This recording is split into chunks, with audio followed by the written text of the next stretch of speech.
सोच के बात बा, नवरात्र में लोग ननकी ननकी बिटियन के देवी मान के पूजा करेला, पैर धोवेला, चुनरी ओढ़ावेला, कन्या भोजन करावेला। बाकी जैसे ही अपने घर में बिटिया जन्म ले लेवे चेहरा उतर जाला। ई तो सच बा, दूसरे का बिटिया देवी लगेली, बाकी अपने घर के बेटी बोझ।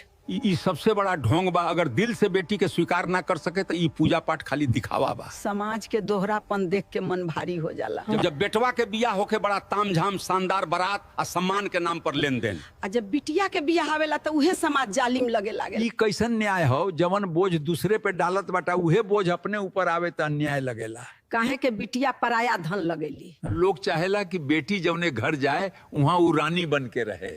बाकी पतोह घर आवे तो ओके नौकरानी बना के रखा। ई मत भूला, जवन पतो आज तोहरे घर में बा उ भी केहू के बिटिया हो। अगर चाहत बाटा कि बिटिया अपने ससुराल में खुश रहे तो अपने घर में पतोह के खुश ई रखा। खाली बात ना हो, ई कर्म के नियम बा। जवन तू देबा उहे तोहके मिली। लोग बिटिया खातिर रोवेला, बाकी पतोह के आंसू नौटंकी लगेला। इहे असली गलती बा। जबले दोहरापन के सोच न बदली तबले बदलाव ना आई। सबसे जरूरी बात ई बा, हम सुधरब तबे जमाना सुधरी। लोग आज भी कहेला बिटिया पराया धन है।